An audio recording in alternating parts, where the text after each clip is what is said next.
Ok. No crea que así es. De hecho, alguna vez en mi vida pensé en ser enfermera, pero bueno, pues la vida tiene muchos vericuetos, ¿no? Claro. Yo había pensado, maestra Yola, maestra Sabina, salvo que ustedes lo quieren, a ver si podía hacer un poquito de tiempo para ver si había algunas preguntas del público. Claro, claro. Pero primero veamos cómo va la presentación y veamos mi capacidad de síntesis y explicativa, y ya sobre eso vemos si alcanza el tiempo, ¿sí? Luego me Claro, entusiasmo. Entonces, cuando ustedes digan, si me dan compartir pantalla y me dicen comenzamos, yo soy materia dispuesta. perfecto. Gracias, doctora. Pues vemos que vamos a empezar.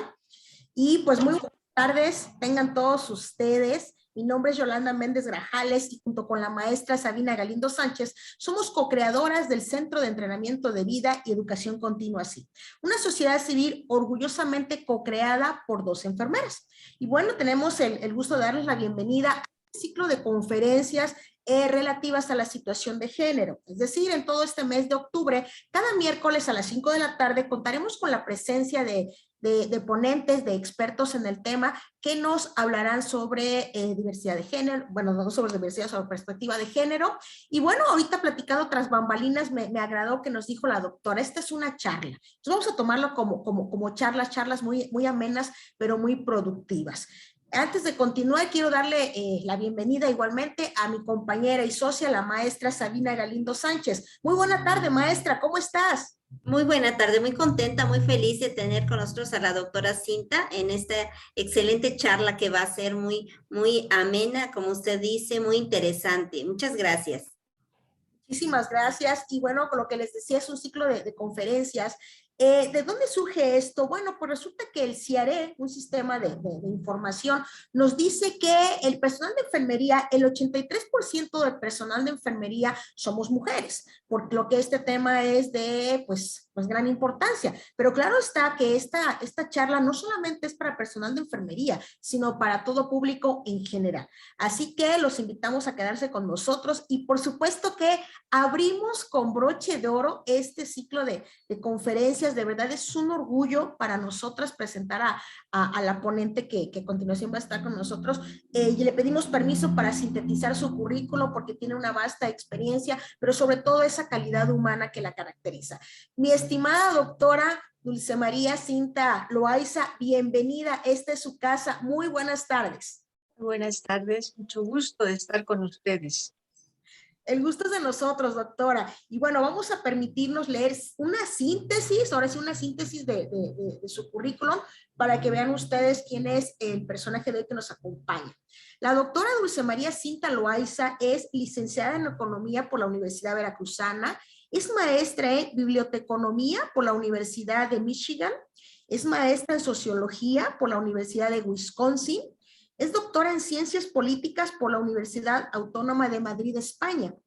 Dentro de los múltiples cargos que ha desempeñado, es exdirectora general de bibliotecas de la Universidad Veracruzana, exdirectora del Instituto de Investigaciones y Estudios Económicos y Sociales de la Universidad Veracruzana, exjefe de la Unidad de Planeación y Evaluación de la Secretaría de Educación y Cultura del Gobierno del Estado de Veracruz y excoordinadora de maestría en Salud Pública de la Universidad Veracruzana. Tiene, por supuesto, varias publicaciones, entre ellas podemos mencionar sobre los derechos de los discapacitados, democracia, rendición de cuentas y género, y aparte de ella, interpretaciones sobre igualdad, equidad de género y su colectivo en salud reproductiva. Por supuesto, es una ponencista a nivel estatal, nacional e internacional y actualmente es investigadora de tiempo completo del Instituto de Salud Pública de la Universidad Veracruzana. Un orgullo tenerla con nosotros, un orgullo pertenecer a la Universidad Veracruzana, al igual que usted, doctora, y por supuesto el tema de relevancia que nos dará la doctora, perspectiva y violencia de género. Este es su auditorio virtual, doctora, adelante. Muchísimas gracias, doctora Yolanda. Bueno, primero quiero agradecer la invitación al Centro de Entrenamiento de Vida y Educación Continua. Es un placer estar con ustedes pero de manera especial a la doctora Yolanda, a la cual conozco desde hace varios años por mi conexión con la Facultad de Enfermería de la Universidad Veracruz. Muchas gracias, doctora Yolanda. Un honor, Bien, doctor. yo le sugerí a la doctora Yolanda que en lugar de una ponencia yo quería dar una charla. ¿Por qué? Porque los dos temas que se engloban en la charla son complejos y son difíciles de tratar de manera muy rápida, muy sintética, ameritan muchas discusiones. En primer lugar, quiero que reflexionemos sobre la palabra género a secas. En el idioma español, género alude a varias cosas. Alude a género literario, género musical, género de telas, y obviamente también alude a hombres y mujeres. Sin embargo, se ha generalizado más en la aplicación de relacionarlo con la idea de los sexos, con la idea de las personas masculinas, femeninas. ¿Por qué salió esto? Bueno, porque el término lo copiaron de Estados Unidos, donde sí existe el concepto muy específico de gender. Y se tradujo, gender traducido al español es género. Nada más que en español género para nosotros significa un montón de cosas. Y entonces la primera parte de esta presentación que está a disposición, si ustedes la gustan, aquí también está el correo donde me pueden contactar, es hablarles un poquito sobre qué es esto de la perspectiva y luego qué es la violencia de género, tan de moda hoy en día. Los dos conceptos están hoy en día a la luz de... Como ven ustedes, cuando hablamos de perspectiva de género, tenemos que tener una mirada muy específica. ¿Por qué? Porque generalmente es una figura vestida de pantalón con falda, lo que asociamos la mayor parte de las personas. A lo mejor algunas generalizaciones que hago ustedes me dirían, pero eso no se aplica a mí, ¿no? O eso. Sí, pero estoy hablando de una generalidad. Y entonces, la perspectiva de género en especial comienza porque aprendamos, y voy a decir aprendamos porque ese es el tema de la charla, a reconocer que una cosa es la diferencia sexual, lo que tenemos como el sexo genético que nos viene dado, y otras son las atribuciones, ideas, concepciones, representaciones, normas que se construyen alrededor de esa diferencia sexual, pero que no se pueden disasociar muchas veces. Eso es lo que hace difícil hablar de la perspectiva de género. Y entonces, cuando queremos hablar de la perspectiva de género, nos lleva a temas que en esta charla no puedo abordar. Nos lleva a reconocer qué es esto de hablar de desigualdad.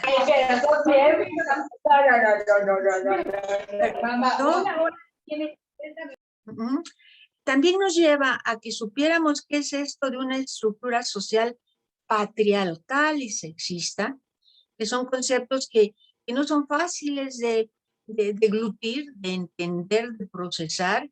Nos lleva a cuestionar los estereotipos. Somos muy dados a tener en la mente esta idea de asociar ciertas características para determinados sexos, y nos lleva también a tener que trabajar, si entendemos estos elementos, en qué es esto de una construcción continua de la justicia y la igualdad sustantiva. Por cierto, la igualdad sustantiva es la igualdad normativa, la que se plasma en las leyes, para que nos vayamos entendiendo.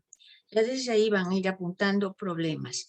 Entonces, ¿qué es lo que tenemos que pensar cuando hablamos de la perspectiva de género? Que esta trata de construir, de ver cómo se hace esa subjetividad, tanto individual como social, de qué son los hombres, qué son las mujeres, más allá de una identificación genética. En ese caso tenemos que hacer una resignificación de la historia, la sociedad, la cultura, la política, las mujeres con las mujeres. ¿Qué es lo que tenemos que entender en términos de adentrarnos a perspectiva de género? lo que se entiende por la diversidad de géneros, que es el género, ahorita lo vamos a ver, qué es esto de mujeres y hombres. Principio esencial de la construcción es entender estos elementos para que podamos hablar y reconocer hoy en día que la humanidad es diversa, que además tenemos o debemos o creemos que tenemos que vivir de manera democrática, con las implicaciones que el término conlleva. Es decir, son términos que se tendrían que ahondar en futuras charlas. De manera muy simple, y esto está tomado de Mujeres, el Instituto Nacional de las Mujeres, el sexo alude a diferencias biológicas y fisiológicas de los seres humanos. Esto yo estoy mejor que nadie, que ustedes lo manejan, lo dominan y todo. Pero obviamente esto alude a las características genitales, caracteres sexuales secundarios, cromosomas. Bueno, ahorita vamos a ver algunas excepciones en términos biológicos. Todos los productos generalmente nacen con los genitales bien definidos, genitales de hombre, genitales de mujer. Cada uno de ellos tiene una función en la reproducción de la especie, porque somos una especie biológica que necesitamos reproducirnos. Eso no nos queda la menor duda. Las mujeres desarrollamos mamas para alimentar, los hombres desarrollan otras características. Esto es muy importante que entendamos. Cuando hablamos de sexo, nos referimos a esta parte biológica y fisiológica. Pero cuando hablamos de género, nada más que van de la mano, ahí sí ya no. Ahí ya no nos referimos a estas cuestiones biológicas y fisiológicas, sino que vamos a categorías. Para todas ustedes que sepan que son categorías, que son representaciones mentales. Pues esto, el género identifica aquellas conductas, valores, actividades que se asignan a una sociedad determinada, a las mujeres y a los hombres, atendiendo a qué, a su sexo biológico. Pero son construcciones, como vamos a ver ahorita en la charla, porque estas pueden variar, modificarse, cambiar. Y entonces, generalmente se habla, y ahorita hay algunas demandas de que quieren que se les llame sexo binario. Bueno, sí, en términos binarios existe el sexo hombre cuando hablo del sexo biológico y el sexo mujer. Hay una parte, yo les decía aquí, que ustedes conocen como el hermafrodismo, cuando un producto nace con las dos variantes de los sexos y al final hay que hacer algo, ahora como los adelantos de la ciencia, para inclinar la balanza hacia uno o hacia otro lado, ¿sí? Pero en términos también de la biología, estos son los menos casos en la naturaleza de la especie humana que la generalidad. Normalmente o nacemos como hombre o nacemos como mujer, atendiendo a las características fisiológicas. Y a esto se le llama el sexo binario. Es decir, o somos hombre en el sentido fisiológico o somos mujer. Pero este sistema binario de dos sexos, pues no es suficiente. Es lo que hemos encontrado a lo largo del desarrollo de las sociedades humanas, cuando entra en juego el espectro de la sexualidad humana. Ustedes saben que para algunas sociedades, valores culturales, el sexo solamente es función para reproducir la parte de la especie, la procreación.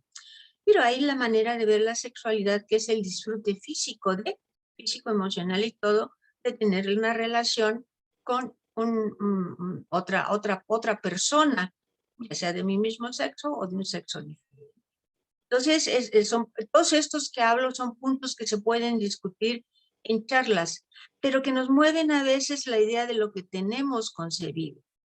Y entonces, aquí tienen ustedes, hablamos de género, fíjense que no hablo de sexo, género masculino, género femenino, andrógino, no binario, género fluido, transgénero, transexual y así hay N categorías más.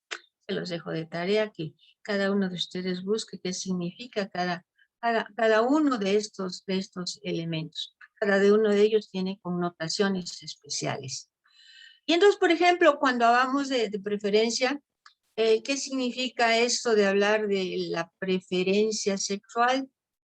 Pues miren, en una clasificación que me encontré que es bastante interesante, aquí hasta abajo tienen sexo biológico, categorías fisiológicas a alguien, como femenino, masculino al nacer, género, rol masculino, femenino o ninguno. Y entonces, pues hablamos ahorita de identidades sexuales, a lo que voy, pues el concepto de lesbianas, el concepto de gays, ahí pueden ustedes leer lo que significa en función de tiempo, bisexual, transvesti, transgénero, transexual, intersexual, queer y asexual. Inicialmente queer se asociaba con gay. Eso cambió con el tiempo. Y entonces, ustedes dirían, bueno, ¿y entonces yo a dónde estoy? Pues puedo estar en muchos lugares, o puedo no estar en ninguno de estos. ¿De qué va a depender esto? Pues eso va a depender de cómo me ubico yo ahí, de lo que se llama la creación en los productos que nacen de la identidad sexogenérica. Cuando nacen y nos vamos por el sexo, yo siempre he dicho que los ultrasonidos le hicieron perder el encanto al nacimiento de un producto, porque antes de que no se sabiera qué iba a ser, pues era la incógnita para los padres, para los familiares, para todo el mundo, ¿no? Ahora ya no. Ahora ya sabemos si va a ser hombre, si va a ser mujer, dependiendo del sexo. Y justo con eso metemos la categoría de género. Si es niña, empezamos a ver todo rosado. Esa es una concepción. Si es niño, empezamos a ver todo azul. Y si es niña, compramos muñequitas. Y si es niño, compramos balones de fútbol o carritos. Y así se va haciendo. Pero entonces, la identidad sexo es que yo me identifique, es una vivencia subjetiva, psicológica, que yo puedo tener un sexo, pero me puedo sentir perteneciente a otro género, independientemente de mi biología. Entonces, esto está más que documentado en cualquier película que se pongan ustedes a ver sobre el tema, ¿no? Bueno, pues el shock de los padres cuando se enteran que al hijo le gustan los varones o que le gustan las mujeres, a la hija. Y vienen las confrontaciones, digamos, intergeneracionales, culturales, valorativas. Y entonces la orientación sexual no está determinada exclusivamente por el sexo. Es cierto, en términos de sexo biológico, se nos alborotan las hormonas. Para ponerlo de palabras que nos entendamos todos. Sentimos el famoso efecto mariposa, ¿sí? Hay algo, el olor, las feromas, ustedes me corrigen, el olor nos puede despertar una cierta erupción física. Pero eso no quiere decir que eso no me lo produzca uno de mi mismo sexo. Eso no está establecido. Sí, esa es una reacción de la naturaleza que nos hace un poco similares a ciertas reacciones que tienen también los animales inferiores a nosotros. Pero ya la orientación sexual es una atracción erótica, no es una atracción por reproducción. Es una atracción afectiva que puede ser a un género diferente al que yo tengo, ¿sí? O de mi mismo género, o de ambos, o mantener relaciones íntimas y sexuales con estas personas. El disfrute erótico no necesariamente me lo produce nada más si yo soy mujer o un hombre, y viceversa. Se puede ver hasta esta discusión. Y entonces, fíjense este esquemita que ustedes como enfermeras y enfermeros, porque supongo que en la audiencia puede haber también, podemos leer. Vamos a comenzar en la parte de abajo y las características sexuales, pues dónde están ubicadas en el aparato básicamente aquí reproductor, y bueno, físicas, biológicas, cromosómicas, anatómicas, todo lo que ustedes conocen. Pero cuando hablamos de la orientación sexual nos ubicamos en la partecita afectiva, en la partecita de sentimientos. Ustedes me dirían, bueno, es que el cerebro, si somos muy técnicos, muy científicos, también tiene que ver con esto de los sentimientos. Todo es discutible en estos temas. Pero bueno, aquí la orientación sexual, pues es asexualidad, bisexualidad, heterosexualidad, homosexualidad, lesbiana, pansexual, también nenes. Si nos movemos en la parte hacia arriba del esquema, ¿qué es lo que se llama expresión de género? Ya no de sexo. Formas de hablar, manerismos, modos de vestir, comportamientos sociales, modificaciones corporales. Y si me muevo hacia la parte del cerebro que se supone controla todo lo que somos y hacemos, pues entonces tenemos la identidad de género. El mujer cis es lo que se considera la heterosexual. El trans empieza a caer en todas las características. El hombre exactamente lo mismo. Pero no se identifican con eso que yo les decía del binarismo de sexo. O sea, o soy hombre o soy mujer. Y luego todavía tenemos la identidad cultural que rige tanto la expresión de género como la identidad de género. Un ejemplo que nos pone este esquema, pues es el de los Muxe de Oaxaca, que son los varones que se visten de mujeres, pero ellos son varones en el sentido de sexo físico, de sexo genital. Y sin embargo, ellos actúan y se sienten como mujeres. Bueno, así podríamos hacer muchísimos ejemplos de qué es esto cuando entramos a la diversidad sexual, de género y características sexuales. Y entonces hay una parte ya cuando entramos a esto de la perspectiva de género, que nos conviene entender muy claramente a qué se refiere esto de los roles de género, papeles. El rol traducido al buen español son papel, el papel que estamos jugando, ¿sí? Pues estos son expectativas y normas, valores que se espera los mujeres y hombres de una sociedad que son establecidos social y culturalmente, se cumplan. Es decir, nos dan las pautas como debemos de ser, sentir, actuar.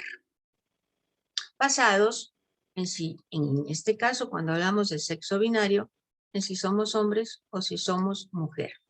¿Dónde aprendemos los roles de géneros y quién nos los enseña?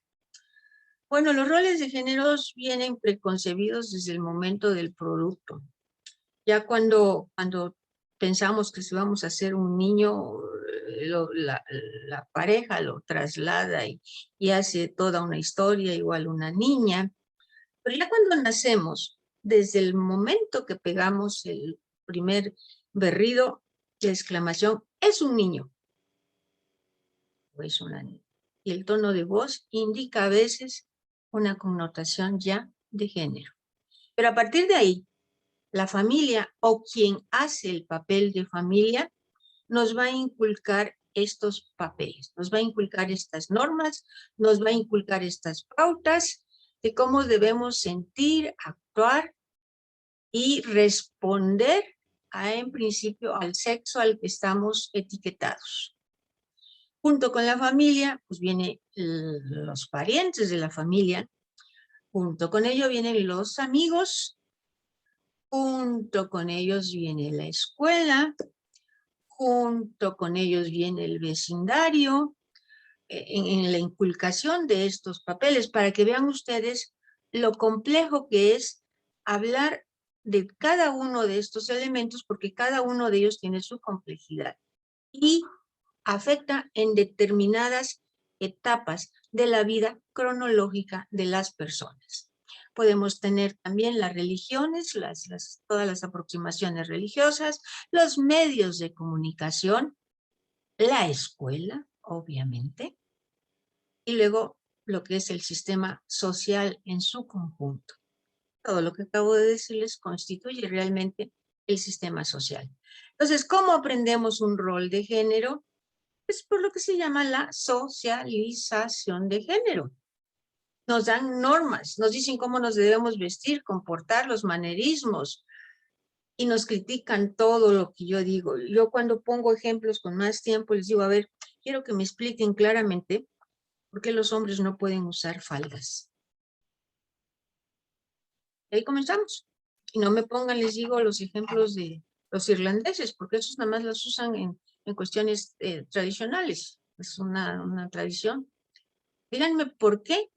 Curiosamente, las mujeres luchamos por usar pantalones, porque lo teníamos prohibido de acuerdo con esto que les estoy planteando.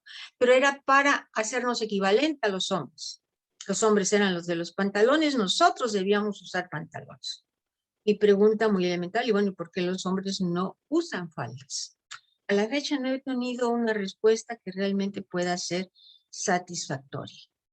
Y entonces las imágenes dicen a veces más que las palabras, ¿no? Si hablamos de deberes, pues miren ustedes el rol masculino, vestido muy formal, fíjense que en esa audiencia, puras mujeres, él está tomando ahí la posición de enseñar, de dictar, de lo que ustedes gusten, pero él es la figura central del esquema. Pero si hablamos de las mujeres, también es muy elemental, esta de acá. Bueno, las mujeres estamos para la cocina, para las actividades de las labores domésticas. Si hablamos de expectativas, ahí tienen la figura del hombre fuerte, cargador, trabajador, y les ponen una imagen bastante lastimosa también de un hombre. Sin embargo, para las mujeres nos ponen como cuidadoras, como amables, como que nunca perdemos los estribos cuando estamos cuidando a alguien. ¿Sí? Esos son ya concepciones que nos van, ahorita vamos a ver eso de qué es. Luego las prohibiciones, pues acá se ve una imagen de un caballero que se está sintiendo mal porque siento quiere llorar, quiere expresar en la cara, y acá la ejecutiva, fría, la mirada, la posición, ¿no? Bueno, pero todo eso es lo que nosotros construimos socialmente. Así, hay una construcción social de lo que es el rol de la enfermera y del enfermero. Y discúlpenme, las enfermeras a veces tienden a darle razón al enfermero por el mero hecho de ser masculino. Eso hay investigaciones probadas. Entonces, esto de los roles de género, porque, insisto, estoy tratando de hacerlo rápido. ¿Qué tienen ustedes aquí? Esta es una imagen, ¿no? En donde se combinan una dualidad de mujer y hombre. ¿Qué se nos piensa que somos en términos de roles de género? Bueno, pues nosotros somos el aparato reproductor, efectivamente. Si hay algo que los hombres no pueden hasta ahorita tener, es tener en su vientre por 9 meses un producto. Hasta ahorita la ciencia no ha logrado eso. Hay por ahí un premio de no sé cuántas libras lleva acumulado para ver quién es el primer hombre que luego tiene esa posibilidad. Hay un espacio a donde estamos etiquetadas que se llama el espacio doméstico, o también se le conoce como el espacio privado. El espacio público no es para nosotras. Claro, esto ha cambiado en el tiempo. Todo lo que estoy platicando se ha ido modificando en el tiempo. Entre las abuelas de ustedes, sus madres, ustedes si ya son madres, o sus hijas y hijos, está una constante que es ninguna sociedad es estática. Todas las sociedades cambian los valores, cambian las actitudes, cambian. Que cuesta trabajo y cuesta luchas, ese ya es otro problema, pero que cambian. Y entonces se nos etiqueta que por estar en el espacio doméstico no tenemos trabajo remunerado, estamos al servicio y cuidado de personas, léanse niños, adultos mayores, enfermos, incluido el propio marido, ¿verdad? Y la mediación y la subordinación. Nosotros somos las encargadas de mediar en un conflicto entre los hijos y el papá, entre el papá y sus padres.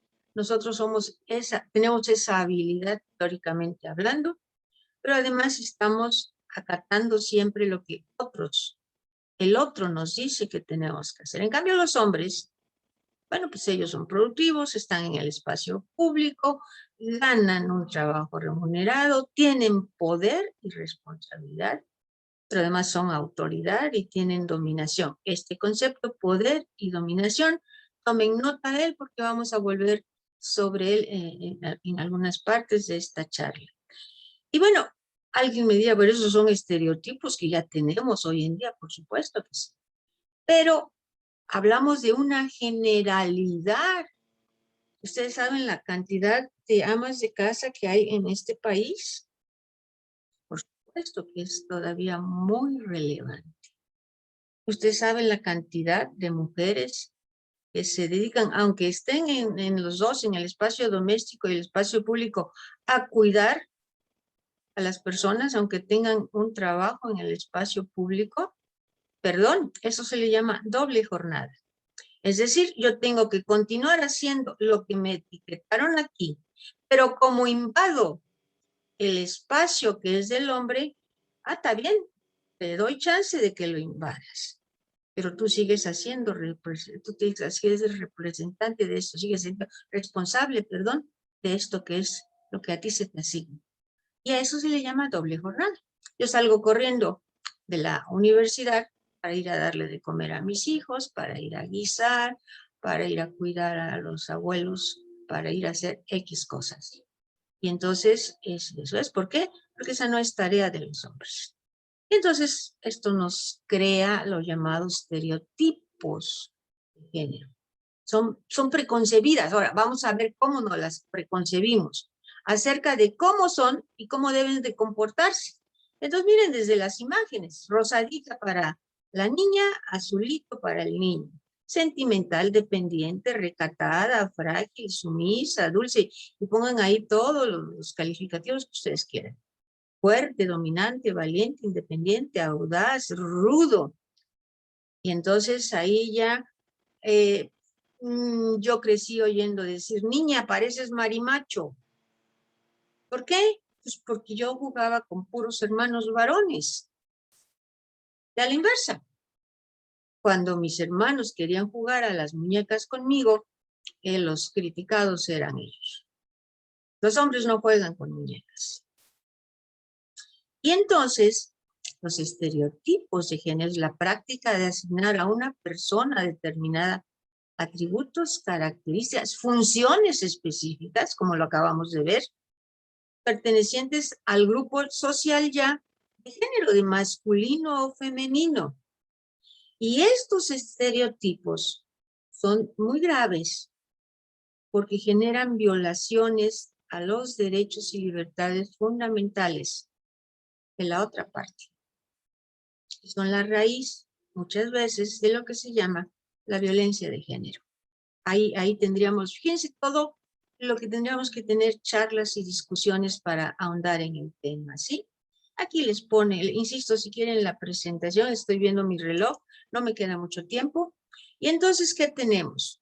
Pues aquí algunos ejemplos de estereotipos de género. Las mujeres son pasivas, no son tan fuertes como los hombres, son más sensibles que los hombres no ayudan en casa, no cuidan niños, son desordenados y vagos, son dominantes, decididos, son independientes. Ustedes pueden etiquetar a las personas que conozcan si caen en algunas de estas categorías.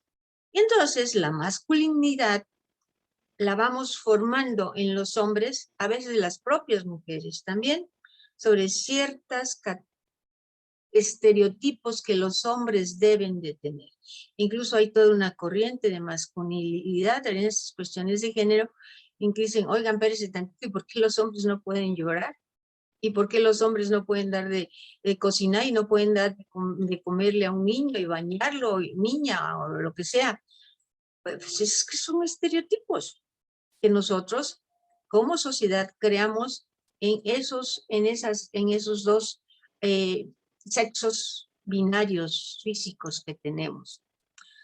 Y entonces entra aquí, cuando hablamos de esto, que ya vieron ustedes, que es bastante complejo, ¿cómo podríamos lograr que esto no pasara?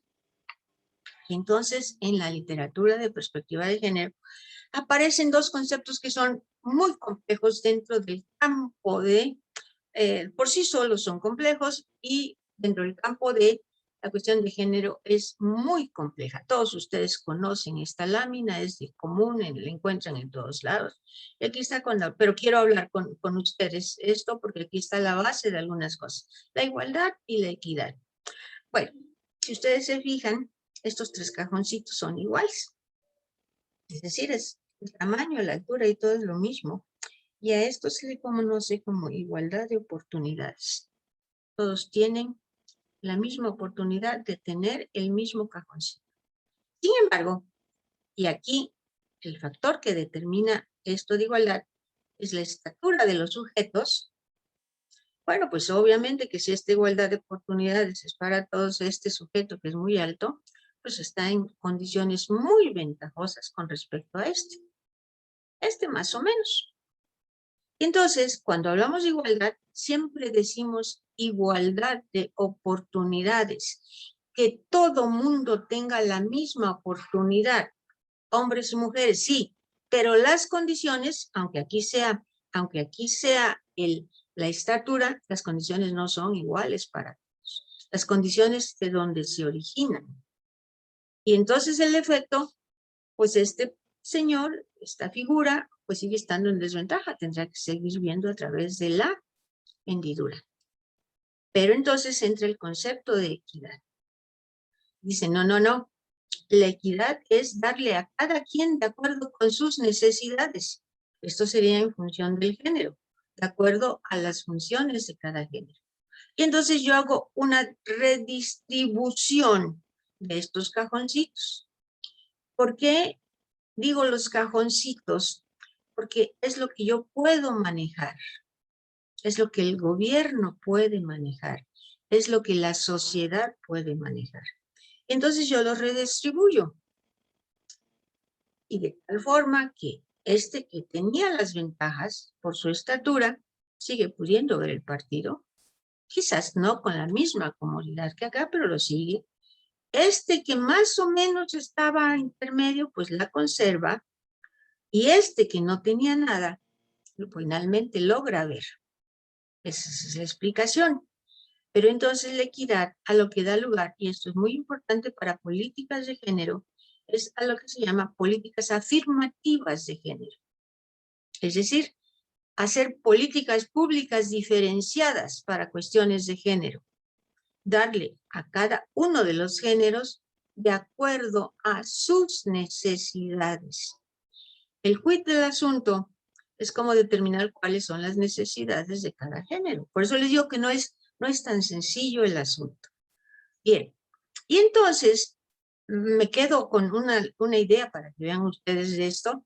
Cuando nosotros queremos hablar de que nosotros como personas incorporemos la perspectiva de género en nuestro quehacer diario, con nuestra familia, con nuestros amigos, con nuestro entorno laboral, con lo que ustedes me pongan enfrente, primero tenemos que entender qué es esto de género.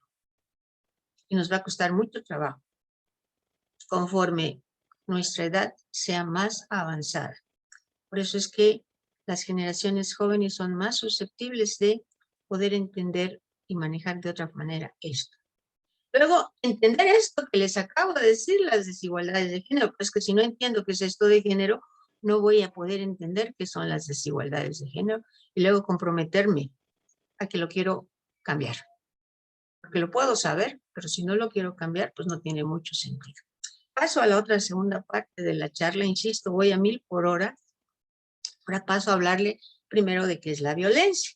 La definición de la OMS, que yo estoy segura que ustedes conocen, pues es el uso deliberado de la fuerza física o el poder. Aquí está el término que en términos de género y de violencia debemos de saber entender muy claramente y que es un término muy complejo. El poder. ¿Qué es el poder por sí mismo? Aquí nos dice, ya sea en grado de amenaza o efectivo, y nos dice, esta de la OMS, que es general, contra uno mismo, pero esta es la que nos interesa, otra persona o un grupo. Y que este uso deliberado de la fuerza física o del poder, pues nos cause daños de tipo psicológico, del desarrollo, privaciones, lecciones. Y entonces, cuando hablamos de violencia de género, generalmente se asocia a todo daño, sufrimiento físico, ahí tienen ustedes, psicológico o sexual, que se manifiesta como a través de amenazas, coacción, privación de la libertad, pero lo que es muy importante aquí, sin el consentimiento de la persona que sufre la violencia. Y estos son los dos conceptos, por eso están en negritas, que tenemos que saber entender para más adelante qué es el poder, qué es la dominación. Y entonces la víctima, bueno, los hombres también son víctimas de violencia de género. Nada más que las estadísticas demuestran que quien más padece la violencia de género es el género femenino. Y entonces, por eso, la violencia de género se asocia con las mujeres y con las niñas. Es por una razón meramente cuantitativa. Pero el género somos dos, masculino y femenino. Eso no hay vuelta de hoja. Y entonces, de acuerdo con la ONU, la violencia contra las mujeres, volvemos a decir, sufrimiento físico, sexual, psicológico, que hacen un acto de coerción sobre la persona. Y entonces, esta violencia la encontramos todos los días, en todos los ámbitos. Y cuando digo todos los ámbitos, me refiero a los ámbitos que les mencioné en la primera parte de la charla. La familia, el trabajo, los amigos, el entorno laboral, la iglesia, en muchos ámbitos los encontramos. Y desafortunadamente está arraigado en el mundo en general. Ahorita tienen ustedes una de las máximas expresiones con la llegada de los talibanes en Afganistán para las mujeres. Entonces, el elemento clave para hablar de la violencia de género, pues es que el factor de riesgo más alto es ser mujer. Insisto, no es que los hombres no puedan, pero es el factor de riesgo más alto. Esto incluye agresiones, esto ya es repetitivo, físicas, psicológicas, sexuales, pero las mismas pueden darse tanto en el ámbito público como en el ámbito privado. Y generalmente el ámbito privado casi siempre está etiquetado a la casa. Es una asociación que un día podríamos discutir. ¿Qué cosa tiene como objetivo esta violencia de género? Mantener la subordinación de la mujer al hombre. Ese es el poder. Esa es una forma del ejercicio del poder. Y entonces, ¿cuáles factores entran cuando queremos hablar de violencia de género? En primer lugar, aparecen los factores socioculturales. Me voy a ir rápido porque parte de esto ya lo revisé con ustedes, pero las definiciones culturales que tenemos de los roles sexuales apropiados, las expectativas de que esos roles se cumplan. Y es que si no los cumplimos hay una sanción de por medio. Y ahora sí ya, aquí es donde viene la creencia en la superioridad de los hombres. Esto es conocido en el campo de las feministas como el patriarcado. El patriarcado, pues de pater, de padre, se erige como que el hombre es el señor que conduce. Fíjense, todos los grandes dirigentes de religiones son hombres. Buda, Cristo, Mahoma, todos son hombres. Y la otra cosa también es que la noción de familia está bajo la esfera privada y por lo tanto el señor es el amo de la casa. Aunque las estadísticas demuestran algunas otras cosas interesantes. Y otro elemento de orden cultural es la aceptación, a veces por las mismas mujeres, porque así son educadas, que es a base de un golpe, a base de un insulto, a base de una humillación, a base de lo que ustedes gusten, cómo se pueden solucionar los conflictos. ¿Sí? O yo me lo merecí, yo me lo esto, etc. Entonces, pues que no se toma en cuenta la violencia machista. Ay, no, así es mi hijito, ¿no? Es golpeador, no te preocupes. Luego vienen otros factores, me voy a centrar en dos que son de los más interesantes. Bueno, pues una de las cosas que a lo largo de la historia se encuentra aún en los países más desarrollados es que las leyes en la práctica, las mujeres tienen menor estatus en muchas cosas, aunque la ley dice, la Constitución dice que los mexicanos y las mexicanas somos iguales ante la ley. Esto tiene sus asegúnes. No hay a veces definiciones legales de qué cosa se considera como violación y abuso. La falta de sensibilidad, a veces por las autoridades, cuando hablamos de violencia para tratar a estas mujeres y niñas, el bajo nivel de formación legal entre las mujeres.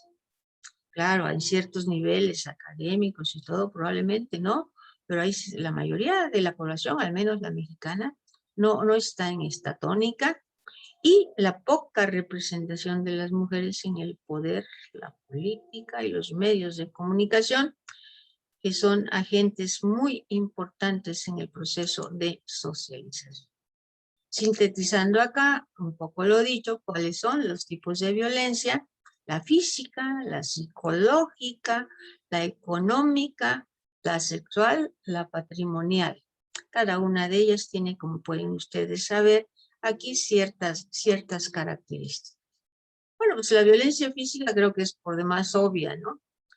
Intencionadas, bofetadas, arrojar objetos, pegar o incluso matar, ¿no? Acaban de salir el que le dio de martillazos a su novia en la cabeza. Bueno, y no solo ponen en riesgo la salud de las mujeres agredidas, sino que provocan un miedo. Es decir, aquí entra acuérdense que es física, psicológica, social. Entonces ahí comienzan, ¿no? Y entonces viene la psicológica: insultos, desprecios, humillaciones, ignorar a una persona. El maltrato psicológico es una de las cosas que ustedes que están en el campo de las ciencias de la salud, bueno, yo también estoy, pero ustedes son más expertos que yo, ustedes saben que a veces un problema psicológico es más pesado que quizás una cuestión física. Y entonces, pues en esta violencia psicológica, les podemos hacer a las mujeres desvalorizarlas, dirigirse a ellas como sobrenombres degradantes, lo que ustedes gusten. La violencia sexual. Ahora sí, aquí es cualquier acto, contacto sexual no deseado. Históricamente hablando, las relaciones sexuales son consensuadas. Ambas partes deben estar de acuerdo. Si no están de acuerdo, bueno, una de las dos es sometida por la otra. Y ya, eso ya es poder. Eso ya es dominación. ¿Puede ser violenta? Por supuesto que puede ser violenta. Y entonces, bueno, aquí les ponemos en el recuadro, también eso está, ahí tienen la referencia: mantener relaciones sexuales, aunque no lo deseen, agresivo, violento cuando no las quiso tener, disfrutar eróticamente su propio placer sin tener en cuenta las necesidades de ella, desconsiderado, violento. Y la violencia económica patrimonial. Bueno, hace algunos siglos, unos cuantos siglos atrás, las mujeres no podíamos tener propiedades. Así de simple. Todas eran del hombre. Y es más, había que dar una dote para que nos casaran. Bueno, pues aquí es el control exactamente desde los ingresos o del gasto que te doy, cómo lo utilizaste, no me pidas más, no sabes administrar, con eso te debe alcanzar. Acuérdense aquella Chava Flores, ahí te dejo esos 2 pesos para que tengan una idea. Las jóvenes no me van a entender, pero las más mayorcitas sí. Y entonces, la violencia económica, pues ustedes la pueden ver, y esta es muy importante, esta de aquí en medio. Cuando se le paga menos que al hombre, y esto es cuando entramos al mercado laboral, a misma preparación, mismo pago, pues no, resulta que no. Y esto es válido tanto en el sector público como en el sector privado. El famoso se llama así, techo de cristal de las mujeres. Hay un límite después del cual, aunque yo tenga la mejor preparación del mundo, yo no puedo entrar simplemente por el hecho de ser mujer. Cuestionar cuánto me da, cuánto lo gasto. Y ya ustedes saben de las nuevas leyes. Si yo soy la que tengo el trabajo y el padre de mis hijos no lo tiene, yo soy la que tengo que cumplir con la manutención de los hijos. Y ahorita los hombres también ya están exigiendo manutención si son ellos los que no están trabajando y la mujer sí. Ejemplos de violencia patrimonial: quitar documentos, controlar gastos del patrimonio familiar, documentos personales, ocultárselos, humillarlas sobre las pertenencias que tienen y no permitir bajo ninguna circunstancia decir mi mujer es la dueña de esto. ¿Cuáles son los signos que generalmente se tienen cuando hablamos de la existencia de un posible abusador para generar la violencia? Pues aquí los tienen. Hay diferentes maneras, cada uno de ellos amerita estudios, amerita todo. Pues el encantador, el controlador, el celoso, el manipulador, el egocéntrico, la víctima, el crítico, el inconsciente, o una mezcla de todos, como ustedes lo quieran poner. Estos los encontramos desde la familia, ¿sí? La familia es una manipuladora de determinadas cosas. Las encontramos en relaciones de noviazgo, las encontramos en relaciones laborales, las encontramos en un montón de elementos. Pero lo que hay que saber identificar, y eso es lo que cuesta trabajo, es estos signos. ¿Cuándo están presentes? ¿Cómo se están presentando? ¿Y cómo se deben interpretar?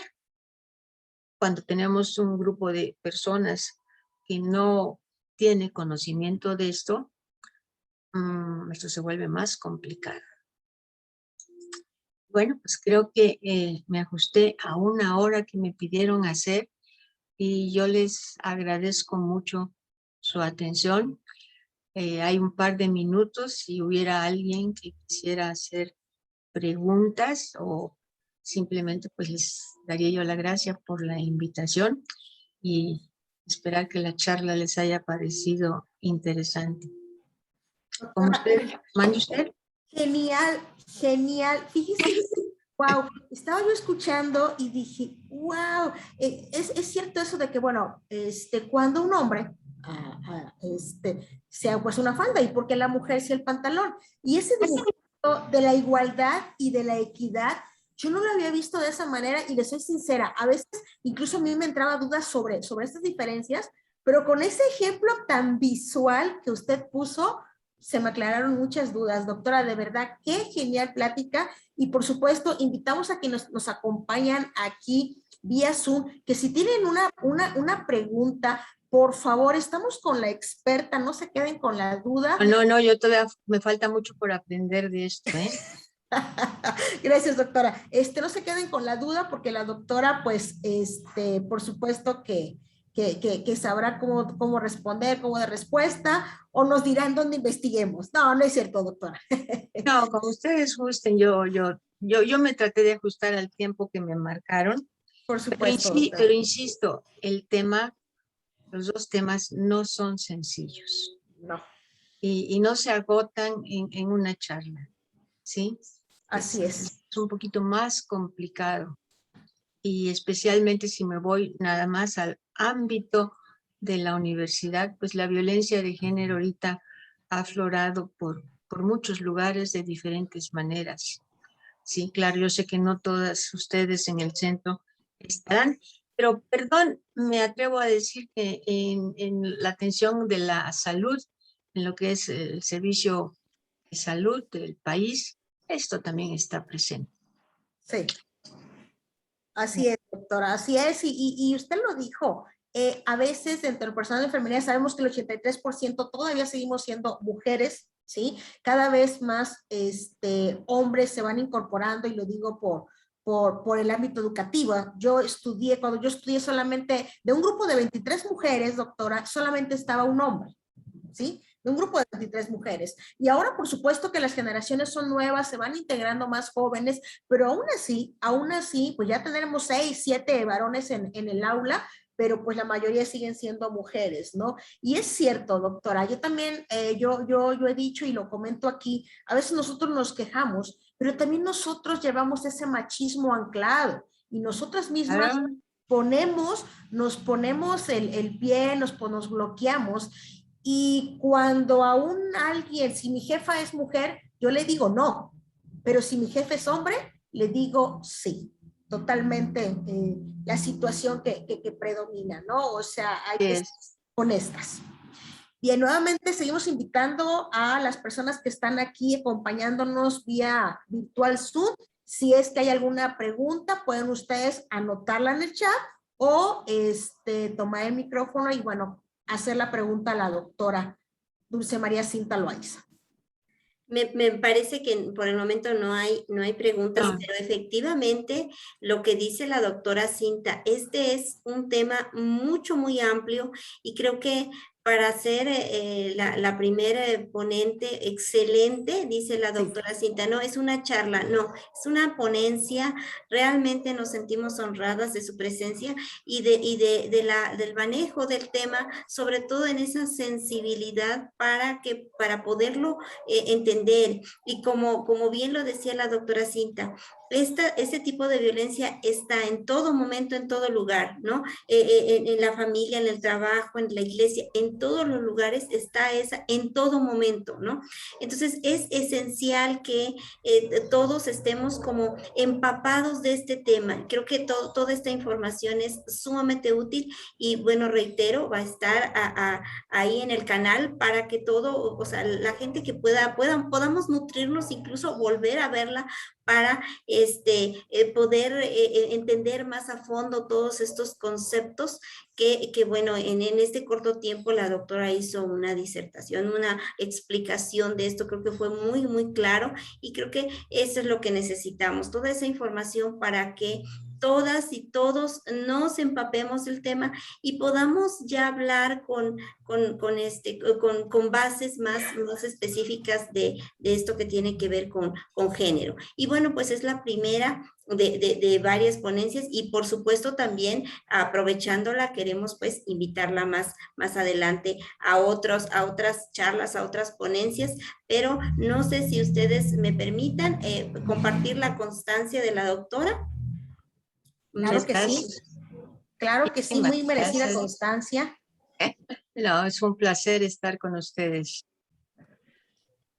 Muchísimas gracias. Dice así: el Centro de Entrenamiento de Vida y Educación Continua, sí, entrega la siguiente constancia a la doctora Dulce María Cinta Loaiza por su participación como ponente magistral en el ciclo de conferencias de situación de género, con la conferencia Perspectiva y Violencia de Género, dictada vía virtual en la ciudad de Jalapa-Ver, al 6 de octubre del año 2021. Con un valor curricular de 2 horas, firma la doctora Yolanda Méndez y una servidora. Queda constancia en libro del centro. Es realmente un honor haberla escuchado, y por supuesto nosotros muy agradecidas y queriéndola tener en más charlas, porque esto es un tema que da para mucho. Doctora Yoli. Con mucho gusto, si puedo, estaré a eso. La doctora Yolanda sabe dónde localizarme. Entonces, si mis habilidades lo permiten, con mucho gusto. Claro que sí, doctora, claro que lo permiten, y a partir de este momento, por favor, siéntase parte de este Centro de Entrenamiento de Vida y Educación Continua, sí, y bueno, por supuesto que por ahí le seguiremos haciendo más invitaciones, doctora, porque esto es un tema muy interesante, muy importante, y que pues tiene que ver con información que a veces desconocemos, ¿no? Y también recuerda usted que la falta de información pues nos quita poder. Claro. Claro, pero primero defíname el poder y todo lo que les dije, y verá usted cómo ahí comenzamos con ciertas cosas. Así es. Doctora, Bueno. muchísimas